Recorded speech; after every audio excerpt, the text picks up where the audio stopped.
A year into the problem-plagued overhaul of the capital's bus network, the region's leaders say they still need more time to fix the problems. About 30 bus services are cancelled every day in Wellington, and users still complain of late and inconsistent services. But regional leaders say fixing the problems will take more bus lanes, more drivers, more consultation, more buses and more time. And they say there'll still be good and bad days before those changes make a difference. Michael Crop reports.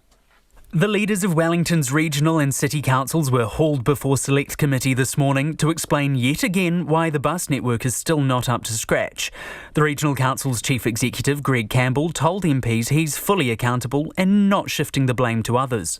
There are issues and we try and point out those issues that then get put forward as blame. They are not blame. Can I say one more time, I'm Chief Executive of this Regional Council and I take accountability.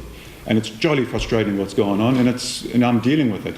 But it is not an easy quick fix. National MP Nicola Willis pulled the focus on whether the City Council should have done more to anticipate the problems and why it wasn't proactive about working on bus lanes.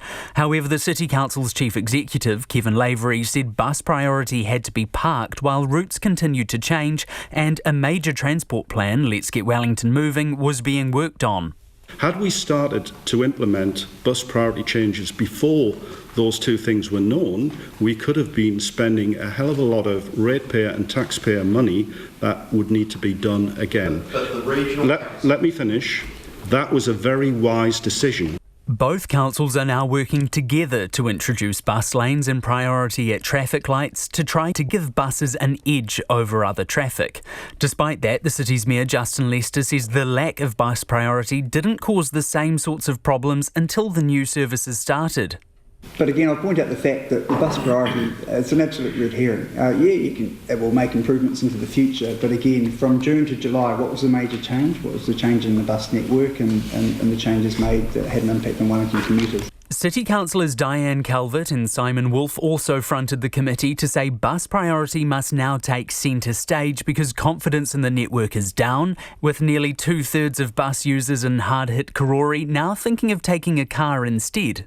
Bus priority will enable buses to meet their timetables so that people catch a bus, they know they're going to get into work on time, as I said, drop kids off at school, etc. Building those bus lanes inevitably means removing car parks. The city's public transport infrastructure councillor, Sarah Free, agrees that will be tricky. We need to be working in partnership to make sure the improvements in service and the provision of buses, the affordable and convenient bus services are there to match the fact that we're taking out car parking and people are going to be more reliant on taking the bus. It's expected that the first bus priority proposals will be presented to city councillors for a vote after the election in October, with work beginning over summer. Greg Campbell says the biggest challenges for the rollout were trying to develop the new network and run more services without paying more for it. And so we try to contain that and be a rationalisation of services. Maybe we shouldn't have. Maybe we should have spent more, increased rates and given a much broader service and accepted, maybe for the social good, economic good, that we run some suboptimal services. Now, as the Regional Council goes back out for more consultation, Mr Campbell says work is needed to get the public on board, which he admits they failed to do last time. In Wellington for Checkpoint, call Michael Crop there.